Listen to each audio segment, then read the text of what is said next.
Death is one of the most common universal phenomenon, yet it is the least understood. Plants die, animals die, human beings die. All man-made creations die. Societies die, cities die, countries die, civilizations die, stars die, planets die, etc. Everything that is born in this world dies. Everything that has a beginning has an end. However, if death is so common, then why do we fear it?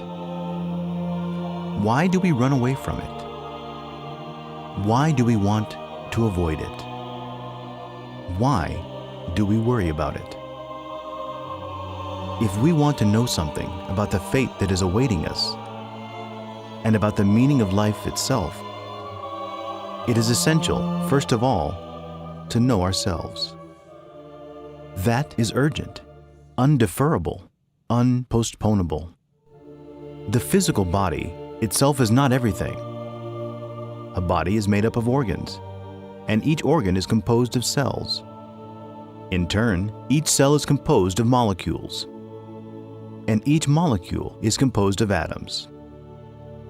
If we break up any atom, we liberate energy. Atoms themselves consist of ions which move around, for example, electrons, protons, neutrons, etc. All that is very well known by nuclear physics. In the last resort, the physical body may be reduced to different types and subtypes of energy. And this is quite interesting. Thought itself is energy. Certain waves, which may be wisely recorded, come out of the brain. We know that scientists measure mental waves with very fine devices, and they are classified depending on the microvolts.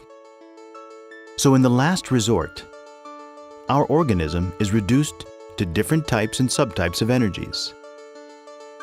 The so-called matter is just condensed energy. That is why Albert Einstein said, "Mass transforms into energy. Energy transforms into mass." So in the last synthesis, the so-called matter is simply condensed energy. The physical body has an organic vital base. I want to refer to Theosophists' lingam saria, the biothermal electromagnetic condensation. This body is the basis of organic life. No organism would be able to live without the vital body. Each atom of the vital body penetrates inside each atom of the physical body and makes it vibrate and shine. All chemical, physiological, and biological phenomena, all phenomena of perception, all metabolic processes, all actions of calories, etc., have their basis in the vital body. This body is really a sort of organic double. For instance, if an arm of the vital body goes out of the physical arm, we feel that our hand has gone to sleep. If the vital body were definitively taken out of a person and not brought back, the person would die. However, this body is just the superior section of the physical body. It is the tetradimensional part of the physical body.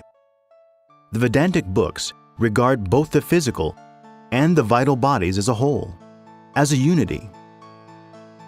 A little beyond this physical body and its vital organic base, we find the ego. In itself, the ego is a sum of diverse inhuman elements that we carry inside ourselves. It is obvious that such elements are called anger, covetousness, lust, envy, pride, laziness, gluttony, etc. There are so many defects that even if we had 1,000 tongues to speak and a steel palate, we would never end a total enumeration of them all. There are people who divide the eye into two, the superior eye and the inferior eye. They want the superior eye to control the inferior eye. Those people do not want to realize that the inferior and superior sections are one and the same thing. The I in itself is time. The I in itself is a book of many volumes. Within the I, we find all our aberrations, all our defects. Everything that makes us true intellectual mammals in the widest sense of the word. Some say that the alter ego is divine and worship it. It is another way of seeking excuses to save the I, to deify it. The I is the I, and that is all. So this is an important part of what we are. Who administers this process of death? Before I describe that to you, let me also explain that death and conception are intimately related. They are like two ends of a cord that are in contact with each other. Together, they form a circle. The last moments of agonizing people on the deathbed are associated to the union of the couples who share love, leading to the birth of a new life. In the last second of life, in the precise moment when we exhale our last breath, we transmit to the future organism that awaits us, beyond time and distance, a certain personal cosmic design which crystallizes within the fertilized egg. It is by means of the silver cord, the well-known antakarana, that we are connected to the fecundating zoosperm. It is not inopportune to say that the essence only penetrates the physical body in the instant when we make our first inhalation. Ineffable beings, men in the most complete sense of the word, angels, archangels, gods, etc., etc., etc., live in the superior dimensions of space. Each of those divine intelligences carries out a work in the world where they dwell. All the processes of human beings, life and death, are governed by waves of these ineffable beings. Now we want to refer in an emphatic way to the angels of life and death. The angels who govern the process of conception normally live in the fourth dimension, in the etheric or vital world. Those who govern death live in the fifth dimension, the famous astral world of occultism. The former connect the ego to the zoosperm. The latter break the connection that exists between the ego and the physical body. The angels of life have childlike appearances. They know a lot about occult medicine. They have power over the waters of existence, over wombs, over the amniotic liquid, over creative organs, etc. There is no doubt that the angels of life work with women during deliveries. They can open up any womb and help in all births. They usually are amazing doctors. They really are in charge of connecting the thread of life to the fecundating zoosperm. They are the secret agents who help all parturient women. Creature's gestation takes place in the womb, but returning souls only really enter the body in the instant when the child takes the first inhalation of air. Understanding this is vital and indispensable. So before this present life, we not only had a past existence, but many others. The angels of death, in charge of cutting the thread of existence, attend agonizing people's beds when the time to die comes. In the precise instant when we exhale our last breath, the angel of death takes the soul out of the body and cuts with his scythe the silver cord, a certain mysterious thread of silver color that connects the soul to the physical body.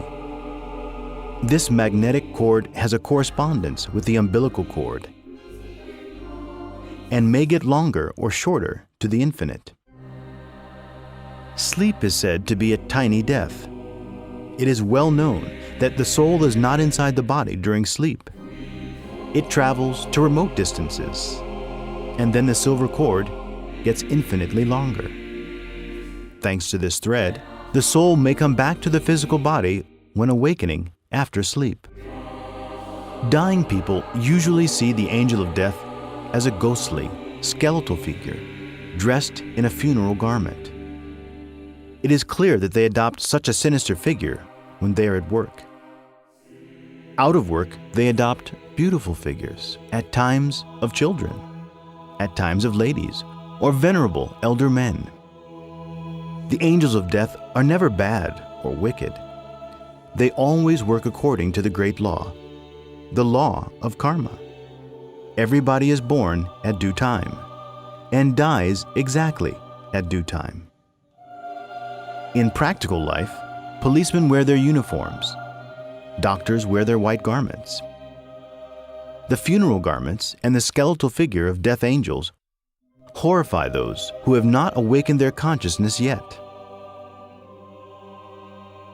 The angels of death are in themselves perfect men. It is very painful to lose a dear being, and it might seem as if the angels of death were too cruel.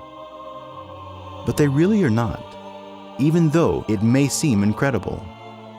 The angels of death work in accordance with a great law, with supreme wisdom and a great deal of love and charity. We can only understand this when we see them in the inner worlds.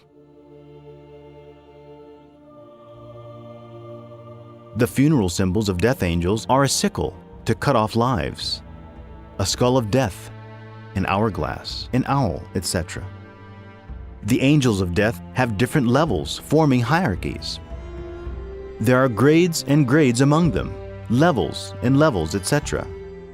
The angels of death have their temples in the astral world. They also have their houses, palaces, and libraries. There, in the immensity of the great ocean of life, there is a funeral palace where one of the main genies of death has his dwelling.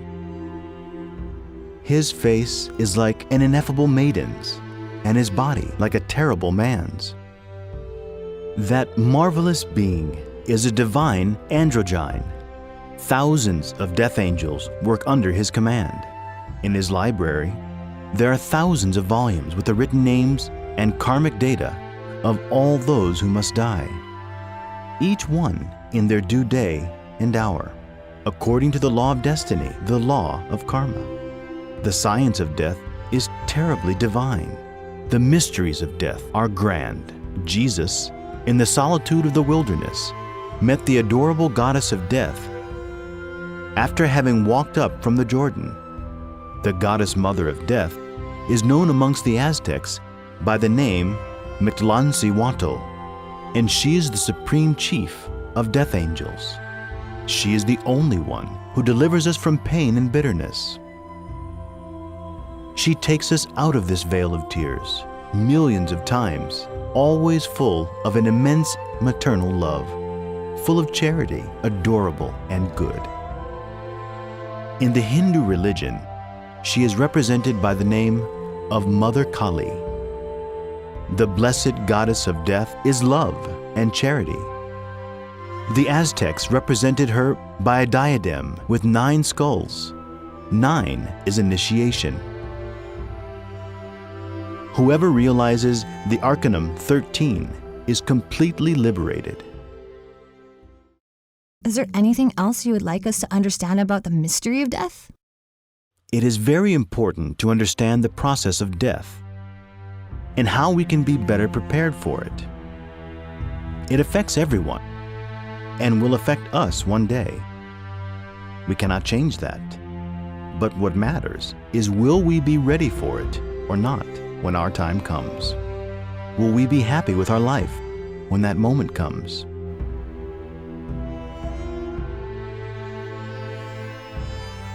I have some answers given by Dr. Samael Onwior to students who had asked him some questions.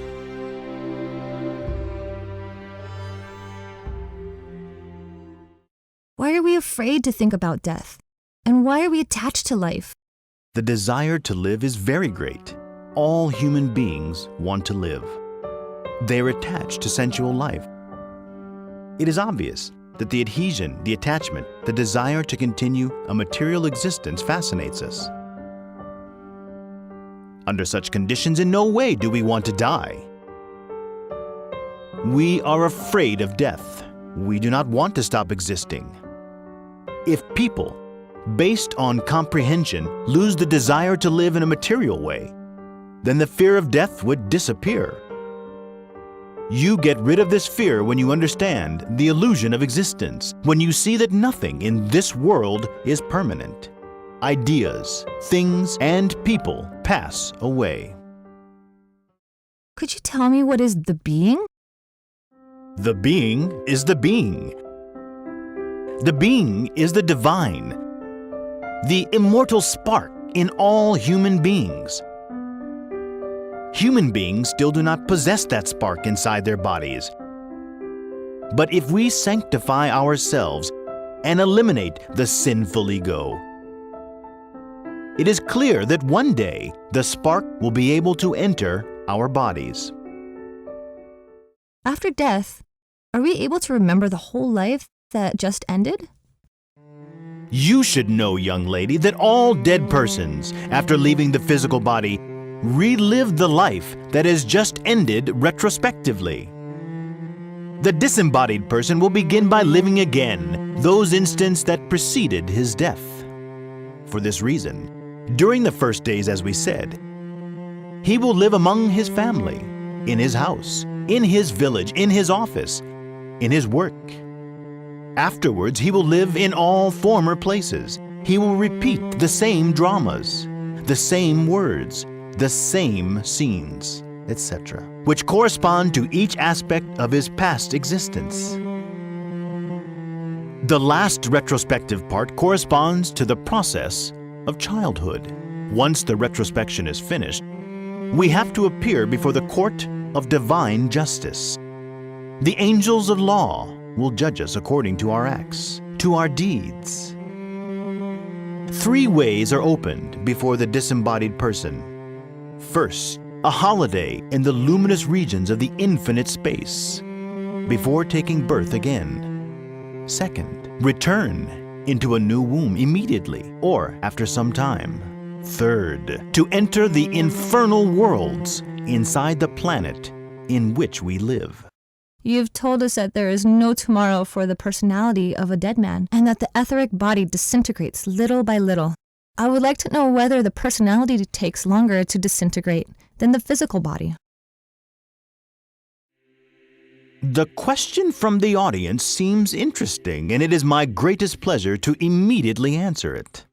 Unquestionably, the X-personality lasts longer than the discarded vital base. I mean, the vital body decomposes as the physical one disintegrates inside the grave. The personality is different, since it strengthens itself throughout time with the different experiences of life. It obviously lasts longer. It is a stronger energetic note. It usually lasts for many years. It is not an exaggeration to say that the discarded personality may survive for centuries. I have been able to count up to 10 discarded personalities corresponding to the same owner. That is to say, 10 returns of the same ego. I've seen them exchanging subjective opinions, gathered together by psychic affinity.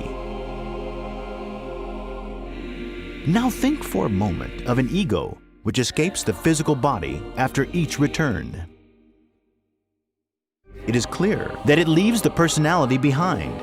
If, for instance, we gather 10 lives of an ego, we shall have 10 different personalities, which may meet each other by affinity to talk in graveyards and exchange subjective opinions. Undoubtedly, such X-personalities get weaker and weaker. They gradually and extraordinarily extinguish until reaching an eventual radical disintegration.